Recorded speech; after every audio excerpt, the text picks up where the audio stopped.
So welcome back to React JS tutorial. और ये part 16 है जिसमें हम देखने वाले हैं कि कैसे आप रिएक्ट जेस की एप्लीकेशन को डिप्लॉय कर सकते हैं। और प्रीवियस वाला पार्ट था 15 जिसमें हमने देखा था टेस्टिंग। तो इसमें देखने वाले डिप्लॉइंग। चलिए बढ़ते हैं कोडिंग की तरफ। तो सबसे पहले एक्चुअली हमें समझना है कि डिप्लॉय का मीनिंग क्या होता है। तो डिफरेंट जब एक एप्लीकेशन रेडी हो जाती है जिसमें सारा काम कंप्लीट हो जाता है और जब हम पब्लिकली उसको अवेलेबल करते हैं तो और हम सर्वर पे उसको अपलोड करते हैं कि जिससे क्या होगा कि लोकल मशीन कि जब अभी आप सिर्फ लोकल मशीन पे वर्क कर रहे हो तो आपके अलावा कोई और पर्सन उसको एक्सेस नहीं कर सकता है। तो वो लिमिटेशन को ओवरकम करने के लिए हम क्या करते हैं कि एप्लीकेशन को डिप्लॉय करते हैं सर्वर्स पे। तो वहाँ पे क्या होता है कि पब्लिकली कोई भी पर्सन जिसको यूआरएल पता है उससे वो एप्लीकेशन को एक्सेस कर सकता है। तो यहाँ पे हम क्या करने वाले हैं, डिप्लॉय देखने वाले हैं। तो डिप्लॉय में हम क्या करेंगे कि हम गिटहब की एप्लीकेशन को रिएक्ट की एप्लीकेशन को हम गिटहब पे डिप्लॉय करने वाले हैं एक्चुअली। तो अभी तो मैं कोई कंटेंट रिमूव या ऐड नहीं करने वाला हूँ, सिर्फ हम डिप्लॉय करना ही देखने वाले हैं। तो डिप्लॉय करने के लिए आपको क्या करना है कि सबसे पहले ये वाली जो लाइब्रेरी है गिटहब पे आपको वहाँ पे जाना है जिसका नाम है रिएक्ट GH पेजेस, जिससे हम रिएक्ट जेस के एप्लीकेशन को डिप्लॉय कर पाएंगे गिटहब पे। तो सबसे पहले यहाँ पे इंस्ट्रक्शंस दी गई है वो आपको पढ़नी है और यहाँ पे प्रोसीजर। तो सबसे पहले हमें क्या करना है कि ये लाइब्रेरी को इंस्टॉल करना है। तो जो है npm इंस्टॉल वाला जो कमांड है वही हम फॉलो करने वाले हैं। सबसे पहले हम क्या करेंगे, सर्वर को क्लोज़ करेंगे। तो यहाँ पे सर्वर हमने बंद कर दिया और पेस्ट करके ये कमांड हम एग्जीक्यूट करेंगे।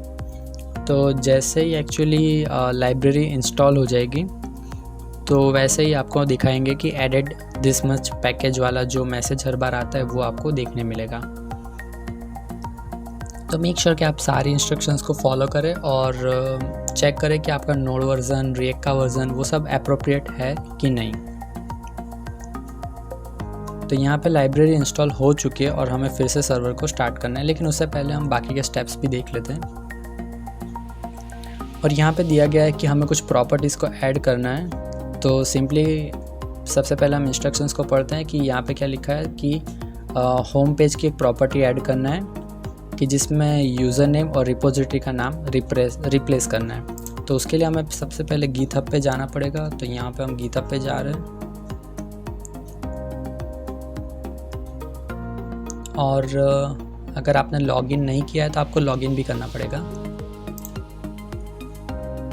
तो मैं यहाँ पे लॉगिन कर रहा हूँ और सबसे पहले हमें क्या करना है कि हमें डेमो के लिए एक रिपोजिटरी क्रिएट करना पड़ेगी। तो मैं यहाँ पे एक रिपोजिटरी क्रिएट कर रहा हूँ जिसका मैं नाम दूंगा कि डिप्लॉइंग रिएक्ट। तो ये मैंने नाम दे दिया है और मैं रिपोजिटरी को क्रिएट कर रहा हूँ।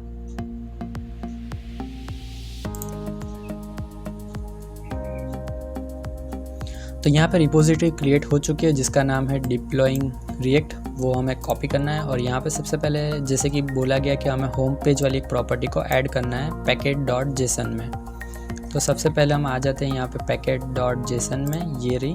और यहाँ पे हमें क्या करना है कि वो वाली प्रॉपर्टी को ऐड करना है। तो सबसे पहले हम क्या करेंगे, यहाँ पे प्रॉपर्टी मैं ऊपर ही ऐड कर दे रहा हूँ, या तो आप चाहे तो आप डिपेंडेंसी के पहले भी ऐड कर सकते हैं। तो यहाँ पे मैं क्या करूँगा कि उसे ऐड करूँगा और यहाँ पे कॉमा करना भी आपको नहीं भूलना है। और यहाँ पे लिखा है गिटहब का नेम, तो वहाँ पे आपको रिप्लेस करना है अपना गिटहब का नेम, यूज़र नेम एक्चुअली। तो मेरा गिटहब का यूज़र नेम है ये वाला, तो मैं उससे रिप्लेस कर दूँगा।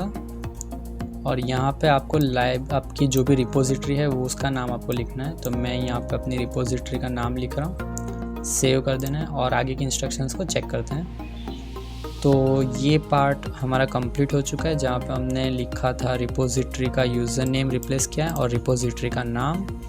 और यहाँ पे आगे के स्टेप्स में हमें लिखा गया है कि जो स्क्रिप्ट वाली प्रॉपर्टी है वहाँ पे हमें कुछ और भी ऐड करना है। तो डिप्लॉय और प्री डिप्लॉय ये पार्ट हमें ऐड करना है स्क्रिप्ट्स में। तो यहाँ पे मैं सिंपली कॉमा करूँगा और यहाँ पे दोनों प्रॉपर्टीज़ को ऐड कर दूँगा। सेव कर देते हैं और फिर यहाँ पे क्या करना है कि शॉर्टकट, लेकिन हम शॉर्टकट फॉलो नहीं कर रहे हैं। फिर हमें क्या करना है कि git init करके इनस्लाइज एम्प्टी रिपोजिटरी जहाँ पे भी हमारी स्टोर है वहाँ पे हमें करना है create a git repository, app वाले फोल्डर में हमें करना है। तो उसके लिए हमें क्या करना पड़ेगा कि यहाँ पे क्लोज़ कर देते हैं और जो भी हमारी एप्लीकेशन है उसके फोल्डर में हमें क्रिएट करना है। तो उसके लिए मैं सिंपली क्या करूँगा कि राइट क्लिक करके हम फाइल एक्सप्लोरर में जाएंगे। तो ये रहा हमारा फाइल एक्सप्लोरर और ये रिएक्ट का हमारा जो डेमो है वो। तो सबसे पहले हमें क्या करना है कि वहाँ पे एम्प्टी रिपोजिटरी को इनिशियलाइज करना है। तो यहाँ पे हम सिंपली क्या करेंगे कि यहाँ पे हम सिर्फ git init लिखने वाले हैं। तो ये रही, और यहाँ पे आपको कमांड प्रॉम्प्ट ओपन करना पड़ेगी और कमांड प्रॉम्प्ट में मैं सिंपली लिखने वाला हूँ git init। तो यहाँ पे रिपोजिटरी एम्प्टी एक रिपोजिटरी क्रिएट हो चुकी है। आगे के स्टेप्स देखते हैं। और यहाँ पे सिंपली क्या करना है कि हमें एक रिमोट करना है रिपोजिटरी को। तो यहाँ पे हम क्या करेंगे कि ये वाला जो कमांड है वो कॉपी कर लेंगे, लेकिन एक्चुअली हमें हाफ पार्ट ही चाहिए ओरिजिन तक ही, क्योंकि बाकी का पार्ट हमें हमारी जो रिपोजिटरी है वहाँ से लेना है हमें। तो यहाँ पे पेस्ट, और एक्चुअली बाकी का जो पार्ट है वो हमारी रिपोजिटरी से लेना है। तो सिंपली हम क्या करेंगे कि जो ये वाला पार्ट है वो हमें कॉपी करना है, जो आपको यहाँ पे मिलने वाला है उसे हम पेस्ट करेंगे और एंटर। और यहाँ पे एक रिमोट रिपोजिटरी क्रिएट हो चुकी होगी। अब हमें नेक्स्ट स्टेप में क्या करना है कि डिप्लॉय करने के लिए यहाँ पे लिखा गया है कि जो भी स्टेप्स है वो ओके, हम 7 वाले स्टेप्स में जा रहे हैं। और यहाँ पे हमें क्या करना है कि npm run डिप्लॉय वाला कमांड एग्जीक्यूट करना है। तो अब हम क्या करेंगे कि हमारे कोड में आ जाते हैं और यहाँ पे सिंपली कमांड प्रॉम्प्ट और टर्मिनल में हमें वो वाला कमांड एग्जीक्यूट करना है। तो सिर्फ npm run डिप्लॉय वाला हमें पेस्ट करना है। एक बार आपको चेक कर लेना है कि आपकी एप्लीकेशन सक्सेसफुली और प्रॉपर्ली वर्क कर रही है कि नहीं। और फिर हम क्या करेंगे कि npm run डिप्लॉय। तो जैसे ही हम एंटर देंगे तो वो बिल्ड होना स्टार्ट हो जाएगा। और हमने पहले ही डिस्कस की थी कि बिल्ड का मतलब होता है कि जब आप सर्वर पे डिप्लॉय करने वाले होते हो तब वो बिल्ड फोल्डर क्रिएट होता है। और यहाँ पे हमने क्या किया है कि npm run डिप्लॉय करने से जो भी प्रोसेस होगी वो बैकग्राउंड में कंप्लीट होगी, और फिर हमारी जो भी रिपोजिटरी है वो अगर सक्सेसफुली मतलब अगर टास्क परफॉर्म होता है तो वो हमें गिटहब पे देखने मिलेगी। तो यहाँ पे शायद अपलोड हो रही है और ये वाले जो सारे पार्ट है वो, तो हमें जब तक प्रोसेस ख़त्म नहीं होती तब तक हमें वेट करना पड़ेगा। और जैसे ही प्रोसेस ख़त्म हो जाती है तो हम क्या कर सकते हैं, ओके आई थिंक यहाँ पे प्रोसेस कंप्लीट हो गई है और यहाँ पे पब्लिश आ चुका है। अब हमें क्या करना है कि हमारी जो रिपोजिटरी है हमें वहाँ पे जाना है। तो ये रही हमारी रिपोजिटरी और हम रिफ़्रेश करते हैं यहाँ पे। तो जैसे कि आप देख सकते हैं सबसे पहले ये रिपोजिटरी कम्प्लीटली ब्लैंक थी एक्चुअली, लेकिन अब वो ब्लैंक नहीं है। और यहाँ पे सारी जो भी हमारी फाइल्स और फोल्डर्स थे जो भी हमने बिल्ड फोल्डर में क्रिएट हुए होंगे वो सारे यहाँ पे अवेलेबल है। अब देखना है कि हम इसे रन कैसे करना है। तो हम आगे का पार्ट फॉलो करते हैं। तो यहाँ पे सिंपली हमें क्या करना है, अब हमें गिटहब IO पे जाके रन करना पड़ेगा। तो ये यहाँ पे हमें गिट नेम, तो यहाँ पे सिंपली हमें क्या करना है कि हमारी रिपोजिटरी जो भी होगी उसका नाम लिखना है। तो सबसे पहले हमारी रिपोजिटरी का नाम लिखेंगे हम, तो वो थी डिप्लॉइंग रिएक्ट। कॉपी कर लेते हैं और यहाँ पे रिप्लेस कर देते हैं। और यहाँ पे जो गीत का नेम है वो भी हमें रिप्लेस करना है। तो यहाँ पे कॉपी कर लेते हैं और वो पार्ट भी हमें रिप्लेस करना पड़ेगा।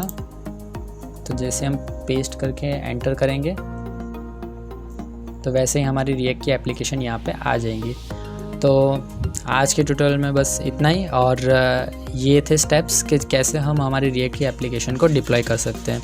तो आई होप सो कि आपको स्टेप्स समझ आए होंगे। और तो चलिए मिलते हैं नेक्स्ट वीडियो में।